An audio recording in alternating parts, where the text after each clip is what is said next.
This campaign is called Tough Times from the Heart, giving a greater awareness around suicide prevention. And this is Warren Davies, and Warren knows what it's like to be on a farm and to be isolated, and how that isolation can make it so tough when you're trying to reach out for help. Since then, he's been trying to help others to get the help that they need, and with a mantra that simple conversations save lives.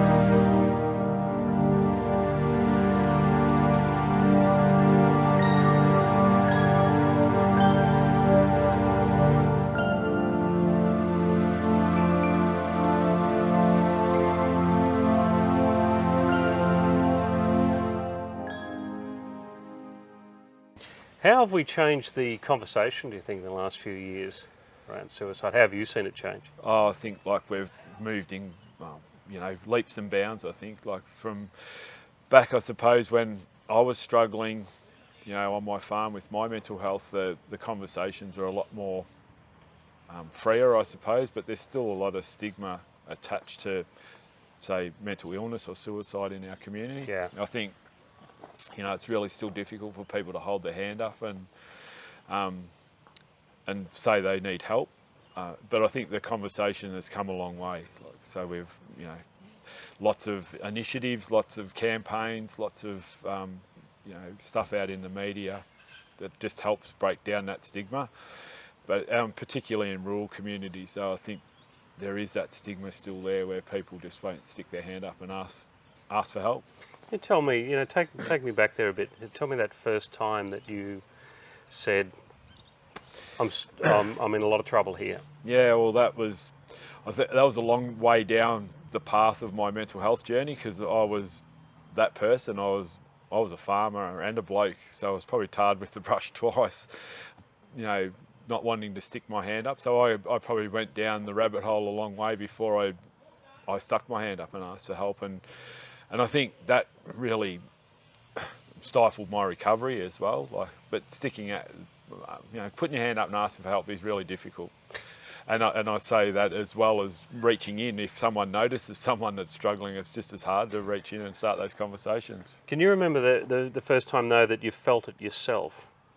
Because that's a realisation in itself, isn't it? It's different from actually talking to somebody else. Is you go, oh my God, what the heck? Something really wrong here. Something's not right with me. Do you remember what that feeling was like? That feeling was scary. It was confusing. There was lots of emotions attached to that feeling of being lost, I suppose, is probably another good way of explaining it. It was just not having control, basically felt like free falling. And you had no control, and you couldn't work out, well, what do I grab onto here to stop that free fall? It was a very scary place to be, very lonely, because you feel it's something that I felt at that time, that I was the only person that was going through this. Realised really it's totally the other way. Your story's not unique. There's so many people out there that are struggling. But when you're in that moment, the real dark times, it's very lonely. And also with a farm, one of the great things about it is you've got a little isolation, little time to yourself, little time to think and get away from the hustle and bustle, all of those sort of things that we know about being on a farm. The flip side to that, though, is when you're struggling and you need somebody to talk to,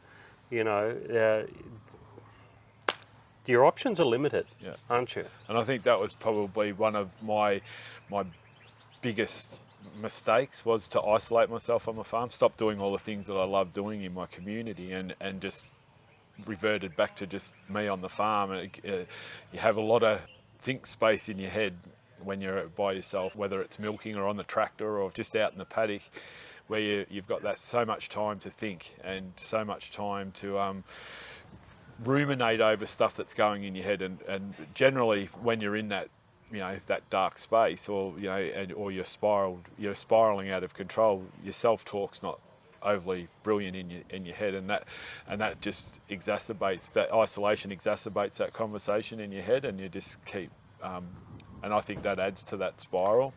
And one of those things too is that if you're if you're struggling or if you're failing, let's say that the farm is failing and not doing as well, there's no team around you to sort of say, "Hey, come, mate, Yep. we'll get him next time." Yep. We'll come in there. Like you can have in other businesses. It's just you sort of failing on your own. Yeah.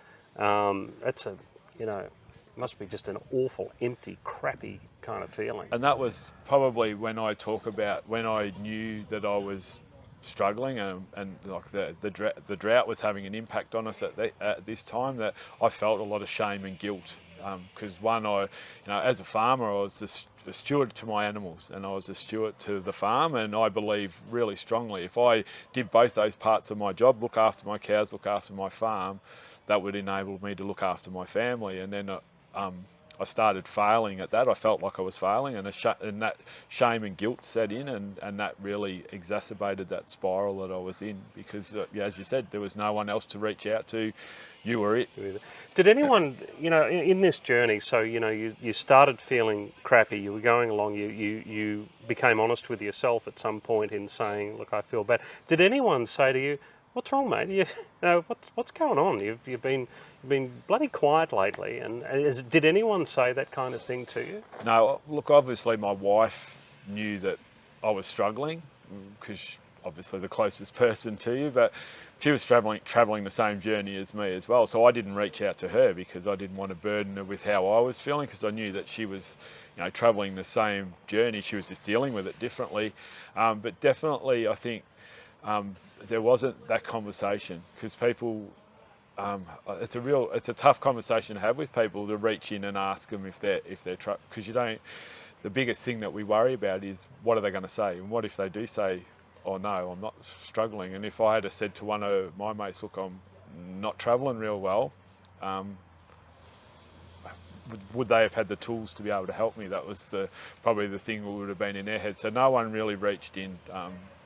It was just, as I said, an empty space, but also that could have been in my head as well, because I was so shut off by this stage that there might have been people that were trying to reach in, but I just didn't see it. And you're not thinking straight, are you? I mean, you're not. You're not at your best, really. Yeah. Very, very clouded. One of the things I talk about when my mental health journey started, that I can now in hindsight look back to, was probably just really cloudy. That's all it was. And probably didn't think too much about it and didn't reach out for the help when I should have. And that cloud then turned into a bloody cyclone, really. It just started to spiral out of control over the next few years, until those trigger points on the farm, like the drought and the flood, and we had a family bust up on the farm, all had impacts on that spiral that made it quicker and quicker. And it's hard once you're in that spiral. It's hard for people to be able to reach in, or for you to see them reaching in. I suppose that's when you've asked that question, looking out, probably there was people trying to help me, but I just didn't see it. Tell me about that cyclone. It's a whirlwind part of your life, and it's, as I said just before, it's hard. You just don't know what you're going to latch onto to stop it. You're surrounded by people that love you.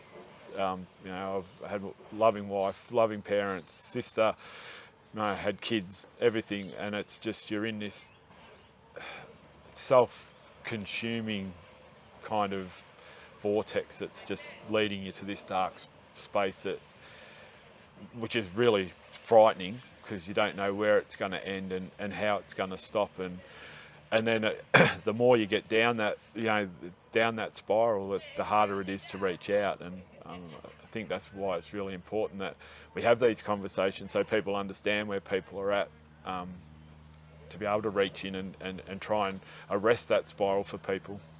Talk about that spiral. It's that kind of thing of, I think when we sort of bring it towards suicide, you go through a week of feeling bad, you think, gee, it's not much fun, it's pretty crappy, we'll see what happens.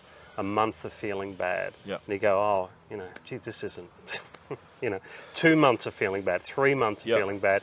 Then there comes that point of saying, what's the bloody point of all of this? Yeah. And that what you thought was a future doesn't even exist anymore. Yeah.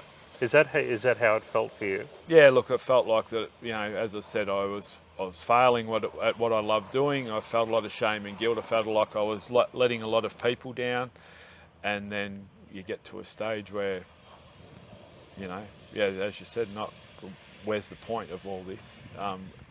And that for every person's a different journey. That can be a split-second decision. It can be, as you said, something that builds up over years. And it was just a really dark day where you thought, well, I'm failing at everything that I love doing. Being a husband, being a dad, being a farmer, and it's a it's a real crappy place to be. What was that day? That day was just, it's actually a blur of a day, and there was no particular point in that day that made sense, I suppose. And at the end of the day, it still doesn't make sense. The only thing it really taught me is that, I really, at the end of the day, I had two choices: either to continue to be bitter and spiral out of control, or I could become better. And I think that's the biggest lesson from that day.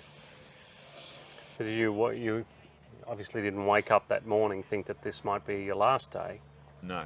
As part of the plan. No, and as I said, that the more people that you talk to and stories that you hear, that's the thing is no, and that's the hardest thing about suicide, I think, is that there's no fixed plan. Everyone's journey is different, and mine that day definitely wasn't. That day that was the plan.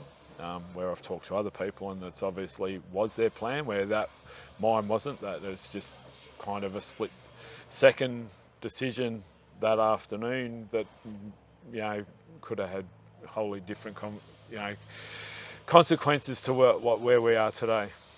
When you realised that you hadn't died and that you were still alive, what was that moment? Was that an epiphany kind of moment, or was there a lot of pain surrounding that, as in, geez, still here? What was that feeling at that point? And I think if I go back to that, that life, it gave me two choices that day. It was, what's all this about? Do I just continue to be crazy and out of this crazy spiral out of control, or do I choose better? And I chose better that afternoon. But there was a lot of, what the hell's happened? How have I got to this place? Why haven't I talked to people? All the, which then, when you're in that mindset, it kind of adds to that whole spiral as well, because then you feel guilty because you haven't talked to people and you've got to this place, and it is a self-consuming thing, and it takes a lot of energy to arrest that spiral. And people just think, well, any mental health journey, it's just easy, just reach out and talk. Well, it's not. No. Sometimes that's a really long process, and I still say today that process is an ongoing thing with me as well. I need to be on top of my game now and have some tools in my mental health toolbox to be able to realise when I am starting to probably err on that, into that spiral. It's really important, isn't it? Because it's you're saying to people, you don't need to get to that shock. Yeah.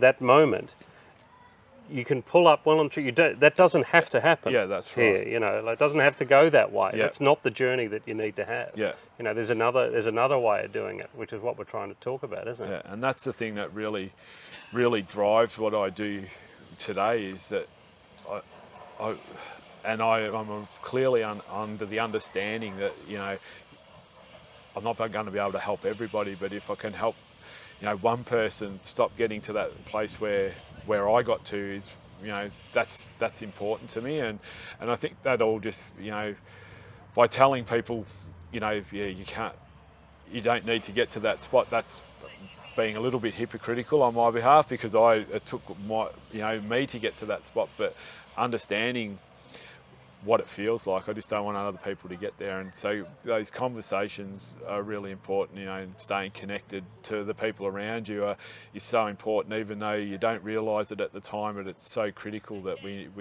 continue that conversation, reach out and ask for help, and stay connected to our support networks. Think back to my coming from a country background myself. I always think about my grandfather.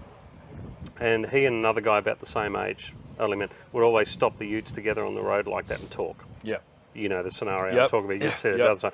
There's pull up, and I can see the road now. They just pull up and they talk like that. I could not imagine for a second one of them saying to the other one, "Gee, I'm struggling. Gee, I'm really feeling it. I'm struggling a little bit this week. I'm not really sure what's wrong with me." And the other one saying something like, "Come on, let's go and have a cup of tea and talk it through." I just sort of couldn't imagine that. Now I suppose in their own way they're having that discussion, Yep. and they're feeling less isolated because they're having that chat. But I could not imagine them having that conversation. No. That's the change, isn't it? That's the change, and that's the. I think that's what drives me. So the conversations that I have with people these days, like come and listen to me speak or whatever, the conversations they have with me, like they go, well, they realise, like I realise, that your story's not unique, and you're going through something that I'm going, or like I've been through, or I'm going through, and well, if you can talk about it, maybe I can talk about it. And I think that comes back to the mission that I'm on, and part of that mission is inspiring those conversations. And I think by sharing stories, storytelling's so important. By sharing stories, it empowers other people to share their stories. Well, that's what that's my aim and my purpose, to make sure that, people feel comfortable. And obviously that's not a conversation you're going to have with everybody. Not everyone's going to get it. Yeah. And not everyone's going to be able to support you through, if you opened up to someone. But definitely the blokes and farmers that I've talked to, that just that conversation, that is those utes crossing paths, having that conversation is really important, because sometimes those conversations aren't, geez, I'm really struggling. Yep. It could be just something else that'll lead to that, and it's just those ongoing conversations that just get stuff off their chest, or they might want to have a whinge about that it's rained too much, or it's too dry, or the sheep price or the milk price is too low, or diesel's too. It's getting that off their chest instead of internalising that and letting that add to that vortex. It's just getting those little pieces off, and you might not get to that core problem, but at least you're venting some of your frustrations. It's changing, isn't it? We're getting there. It's definitely changing, and as the conversation is totally like there's, I would suggest that 20 years ago, if I was doing what I'm doing now, that a bloke wouldn't come up and give me a hug after a talk and just say thank you. But it would have still been fairly closed shop, where now at least people are exploring their vulnerabilities and thinking like, well, that's okay. And that's obviously part of my mission as well, is creating that safe environment that's free from stigma, that makes people feel more comfortable to be able to explore their vulnerabilities and share that with other people. A lot of alcohol in farming areas, isn't there too? A lot of painkillers. Yeah. The amber painkiller. Yep. Has been pretty big for a long time. Yep. As well, and recognising that. Also looking at people and saying, "Oh, that guy's just a piss pot," you know. But changing that language, instead of looking at somebody and saying they're just a piss pot, maybe looking at the fact that they've been struggling for a hell of a long time.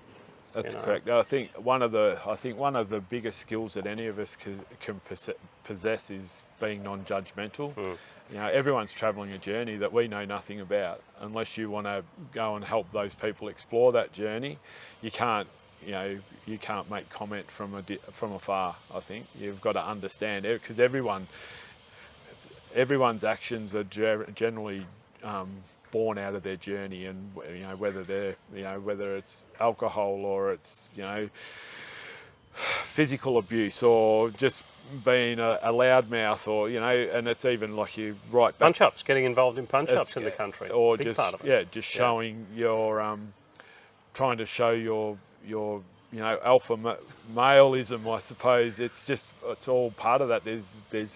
There's backstories to all of that, and it's just trying to find out what they are, and trying to get those people to the stage where they can explore their vulnerabilities and understand, well, this is what's driving these behaviours. Yeah. There's a good chance that someone's watching this right now and they're making a plan, or might even be making a date for when they take their own life. What do you say to them? Oh, that's a really tough question. But the thing is that there is help out there. That's the The biggest thing is to know that there is people out there that will support you, regardless of what you think, what your perception is. There's people that love you. There's people that are out there wanting to support you, and you have to make that really that tough move, which is it's a really tough move to just reach out to any one of those people that are surrounding you to just reach out for some help. How do you feel talking about it? I get asked this question a fair bit. It's a cathartic experience for me, sharing my story. And the more that I share my story, that becomes more and more cathartic, because I know by sharing my story empowers other people to share theirs, and then that kind of arrests their spiral. You know, my passion is to, you know, if there's one person that resonates with my story and it helps them or helps someone that they love, you know, if they can share that wisdom with someone that they love, then it helps them on their journey. That's what drives me. That thing too of that dark day right in the centre of the cyclone for you, if you had I don't want to say the word succeeded, but had you have died that day, and all of those other things, and the things with your children now and your family, and the help that you're giving other people, those things are kind of erased, and we don't want that to happen to people, do we? No. Because 2 months has been erased. That's right, and it's you know, I think people, like it's always said that people that die from suicide don't want to die; they just want to stop the pain, and we need to come to the understanding that pain can be stopped by just reaching out or reaching in, whichever way it is, and trying to, and just talking about it. And it sounds so simple, and I'm not trying to oversimplify it, but just conversations are so important. You know, simple conversations save lives. It's as simple as that. Yeah, but Warren, it does need to be simple, doesn't it? Because if it's not, if somebody says, right, for you to feel better, I need you to do these 7 things. Yeah. Oh, shit, you know, it's Yeah, okay, right. I don't think I'm really up to doing those 7 things, but that simplicity of talking to somebody, first up, Yeah. you know, admitting that, well, not admitting, but talking to somebody about how you're feeling is that thing. Well, that's, I believe that's the biggest step. Like getting to that stage where, one, you've recognised and acknowledged that something's going on here, and then taking that a bit further by then reaching out to someone and talking to them about it. That's a massive step in the whole, you know, recovery process. Once you've made that, you're on the right path. It's and then as long as you're building a strong support network around you as you go, I think that's really important. That's, you know, the next step, and whatever that network looks like, that support network looks to you, whether it's friends, family, you know, professional people like doctors and psychologists, and that, and you start building this team around you that then helps you propel you out of that vortex, if you like, and then back out into the clear weather. And pushing around a little more love doesn't hurt, does it? No, like it's it does pay compassion and love for a fellow human being, something that, you know, sometimes gets a little bit lost in this busy world that we live in. I think that plays a big part. It's a funny thing, isn't it? Because we are getting better at talking about suicide and mental health, but at the same time we have a little disconnection with social media. I don't want to blame social media for everything, but we've got that little disconnection that's creeping up around us as well. So we're getting better, but still, you know, we'll disconnect and we'll bully. Yeah. There's still bullying is still a huge problem that people don't even know that they're doing it sometimes. Yeah. So social media is a fantastic thing. We wouldn't be sitting here having this conversation if it wasn't for social media. But on the dark side of it, it is. It's those people that, you know, I think you know, it's really important before you post anything or comment on anything that you think about it.